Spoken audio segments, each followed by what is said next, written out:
የሐማስና እስራኤል ጦርነት መቋጫው ደረሰ የሚለው ተስፋ ለፍልስጤማውያን የእፎይታ ጊዜ የረፍት ሰዓት ይሆንላቸዋል ተብሎ ታስቦ ነበር። ከ10 ቀናት በፊት የተገባው የተኩስ አቁም ስምምነት ደም መፋሰሱን ገታ በማድረግ ላፍታም ቢሆን ሰላም የሚሰጥ ይሆናል የሚል እምነት የተጣለበት በእስራኤል ወታደሮችና ሐማስ መካከል ቃል የተገባበት ነበር። ሆኖም በሁለቱም ወገን አሊያም ከሁለት አንዱ ፍቃደኛ የሆኑ አይመስሉም። በታጠቁት የሐማስ ወታደሮችና በእስራኤል ወታደራዊ ኃይል መካከል ባለው ሰጣ ገባ ምክንያትም 57 የሚሆኑ ንጹሃን ፍልስጤማውያን ላይመለሱ ከዚህ ዓለም ተለይተው በሟቾች ቁጥር ላይ ሌላ አሃዝ ጨምሮ አልፏል። ስማቸውም ከሟቾች ዝርዝር ውስጥ እንዲካተት ሆኗል። በተኩስ አቁም ስምምነቱ መሰረትም ሐማስ እስረኞችን ለእስራኤል መልሷል። ሆኖም የአሜሪካው ፕሬዝዳንት ዶናልድ ትራምፕ ሐማስ የተኩስ አቁም ስምምነቱን መጣስ ካላቆመ እንደሚጠፋ በተደጋጋሚ እየዛቱበት ይገኛሉ።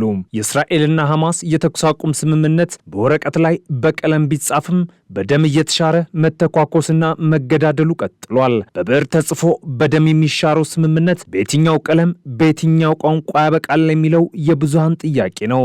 የትራምፕ አስተዳደር የጋዛው የሰላም ስምምነትን ለማጠናከር ጥረቱን እያጠናከረ ባለበት ሐማስ የእስራኤል ታጋቾችን አስክሬን ቀይሮ መስጠቱ ቁጣ ቀስቅሷል። ሐማሶች ጋር በነበረ ንግግር መልካም ባህሪ እንደሚያሳዩና እንደማይበጠብጡ ስምምነት አድርገናል፣ አሻፈረኝ የሚሉ ከሆነ ግን ያሉበት ገብተናል፣ እናጠፋቸዋለን፣ ይህንን የሚያውቃሉ የሚል ዛቻ አሰምተዋል። የእስራኤሉ ጠቅላይ ሚኒስተር ቤንያሚን ኔታንያሁ ጽሕፈት ቤት በሰጠው መግለጫም ሐማስ የተኩስ አቁም ስምምነቱን ተግባራዊ ለማድረግ የሁሉንም ታጋቾች አስክሬን ለመመለስ ያለውን ቁርጠኝነት ማረጋገጥ ነበረበት፣ ይህንን ማድረግን ተስኖታል ብለዋል። በመግለጫቸው አክለውም የሁሉንም የታጋቾችን አስክሬን በሙሉ እስከምንመልስ ድረስ ምንም አይነት ማፈግፈግ አናደርግም፣ ጥረታችን ይቀጥላል ነው ያሉት። ሐማስ አስክሬኖቹን መልሶ ለማግኘት ተጨማሪ ጊዜና የቴክኒክ ድጋፍ እንደሚያስፈልገው ተናግሯል። ምክትል ፕሬዝዳንት ጄዲ ቫንስ በዛሬው ዕለት ወደ እስራኤል በሚያቀኑበት ወቅትም ኔታንያሁ ጋር በሁለት ነገሮች ላይ ማለትም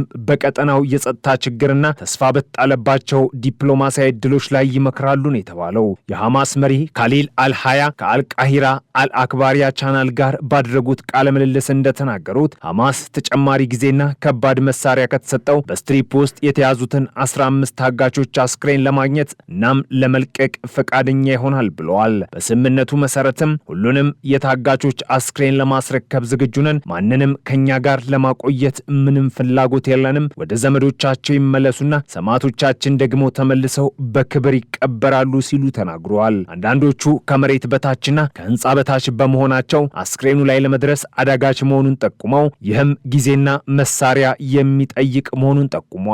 ሐማስ የቀሩትን ሟቾችን ለማግኘት ተጨማሪ ማሽነሪዎች እንደሚያስፈልግ ሲናገር ቆይቷል። እስራኤል ሐማስን በአጭር ጊዜ ውስጥ ሁሉንም አስክሬኖች መመለስ እንደሚችል በመግለጽ ሐማስን እየዋሸ ነው ስትል በተደጋጋሚ እየከሰሰች ትገኛለች። በተጨማሪም ሐማስ ከባድ መሳሪያዎችን መልሶ ሊጠቀምበት ይችላል የሚል ስጋትም አለ። ሐማስ ከአስታራቂዎችና ከአሜሪካ የተቀበሉት ዋስትና የጋዛ ጦርነት አብቅቷል ማለት ነው ሲል አልሃያ ተናግሯል። በተጨማሪም ወደ ጋዛ የሚገባው የእርዳታ መጠን መጨመር እንዳለበት ለአሸማጋዮች መናገራቸውን አጽንኦት ሰጥተዋል። የእስራኤል በጋዛ ላይ ያካሄደችው ጦርነት ከባድ ወንጀል እንጂ ሌላ አይደለም ሲሉ የኳታር ኢሚር ሼክ ታሚም ቢን ሐማድ አልታኒ ተናግረዋል። አክለውም እስራኤል የተኩስ አቁም ስምምነትን መጣሷን ቀጥላለች፣ ይህ ደግሞ ከባድ እልቂት ያስከትላል ሲሉ ተናግረዋል። የኳታር የህግ መወሰኛ ምክር ቤት የሹራ ካውንስል መክፈቻ ላይ ንግግር ያደረጉት አሚሩ አክለውም ዓለም አቀፉ ማህበረሰብ ለፍልስጤም ህዝብ ከለላ መስጠትና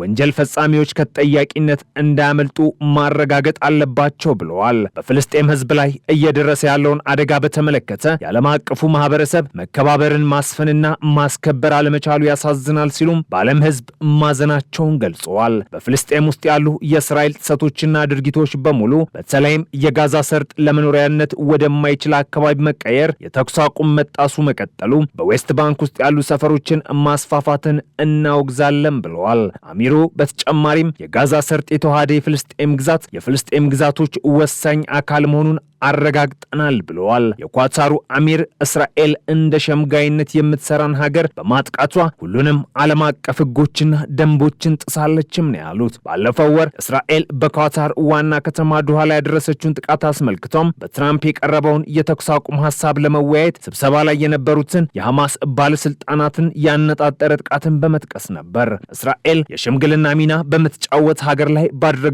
ጥቃትና የተደራዳሪ ልዑካን አባላትን ለመግደል በመሞከር በግዛቶች መካከል ያለውን ግንኙነት የሚቆጣጠሩትን ሁሉንም ህጎችና ደንቦች ጥሳለች ነው ያሉት። በሽምግልናና በሰብአዊነት ስራዎች ውስጥ የሚያስመሰግኑ ጥረቶችን እናድርጋለን ማለታቸውንም አልጀዚራን ይዘግበው። በሌላ በኩል በተያዘው የዌስት ባንክ የእስራኤላውያን ሰፋሪዎች ጥቃቶች ለዓመታት የዘወትር ክስተት መሆናቸውን የአልጀዚራዋ ጋዜጠኛ ኒዳ ኢብራሂም ተናግራለች። ሰፋሪዎቹ ፍልስጤማውያን ባልጠበቁበት ሰዓት ግድያ እንደሚፈጸምባቸው ተናግራለች። አሁን ላይ ስልጠና ወስደውና ተቀናጅተው ጥቃት የሚፈጽሙ ስለመኖራቸውም አክላለች። ጋዜጠኛዋ በተጨማሪም አክቲቪስቶች ነገሩን ለማረጋጋት በቦታው ላይ ቢሞክሩም እነሱም ላይ ጥቃት ይቃጣል ብላለች። ታዲያ ጋዜጠኛዋ ይህንን ስትናገር እስራኤላውያን ሰፋሪዎች በምዕራብ ባንክ በኬብሮን በስተደቡብ በምትገኘው ማሳፈር ኢያታ በፍልስጤማውያን የተያዙ 3 ድንኳኖችን አቃጥሏል ሲል ዋፋ የዜና አገልግሎት ዘግቧል። ጥቃቱ የደረሰው የታጠቁ ሰፋሪዎች በአካባቢው በሚገኘው የፍልስጤም መሬት ላይ ከብቶቻቸውን ማሰማራታቸውና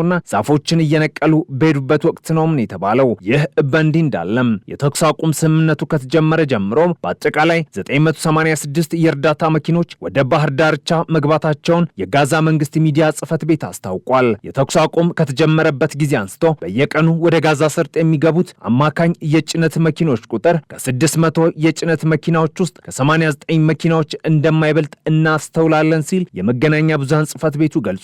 በወራ የሚፈጸመውን የማገድ የረሃብና የሰብአዊ ጥቃት ቀጣይነት ፖሊሲ የሚያንጸባርቅ መሆኑንም ገልጿል። እነዚህ ውስን መጠኖች አነስተኛውን የሰብአዊና የኑሮ ፍላጎቶችን የማይሸፍኑ መሆናቸውንና የጋዛ ሰርጥ በየቀኑ ከ600 ያላነሱ የእርዳታ መኪናዎች አስቸኳይና መደበኛ ፍሰት በጣም የሚያስፈልገው መሆኑን አጽንኦት እንሰጣለን።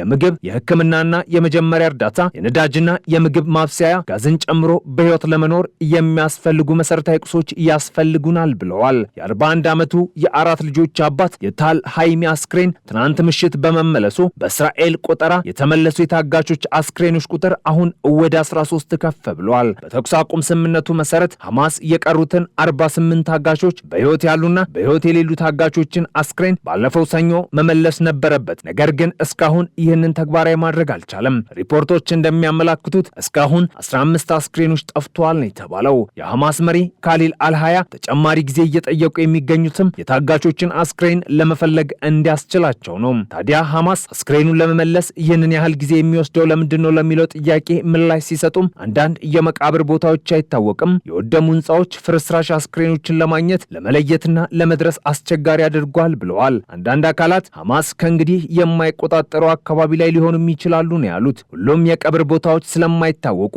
የቀሩትን አስክሬኖች መልሶ ማግኘት ጊዜ ሊወስድ እንደሚችል ካሊል አልሃያ ተናግረዋል። የሐማስና እስራኤል ጦርነት ከጀመረበት ዕለት አንስቶ እስከ ዛሬው ዕለት 68189 ፍልስጤማውያን ህይወት ያለፈ ሲሆን መረጃዎችን ለዓለም አቀፉ ማህበረሰብ የሚያደርሰው ሐማስ የሚያስተዳድረው የፍልስጤም ጤና ሚኒስቴር እንደገለጸው ከሟቾች መካከል 20 ሺህ የሚሆኑት ህጻናት እንደሆኑም ይገልጻል። ከሟቾች በዘለለ 170 ሺህ በላይ የሚሆኑ ፍልስጤማውያን ከፍተኛ ጉዳት ደርሶባቸዋል ተብሏል። በፍልስጤም በተከሰተው ሰው ሰራሽ ረሃብ ደግሞ 500 ሺህ ለሚሆኑ ሰዎች የሞት አደጋን የሚደቅን የከፋ ጊዜ እንደሚያመጣም ሲነገር ቆይቷል። አሁን ላይ ከተደረገው የተኩስ አቁም ስምምነት በፊት ከባድ ቁጥጥር በመኖሩና ማንኛውም ነገር ወደ ግዛቱ ማስገባት ፈታኝ የነበረ ሲሆን በዚህም ምክንያት 151 የሚሆኑ ህጻናት በረሃብ ሞተዋል ተብሏል። የተባበሩት መንግስታት ድርጅት እንደተናገረው በቀን ቢያንስ 1 ሚሊዮን ምግብ መግባት አለበት ተብሏል።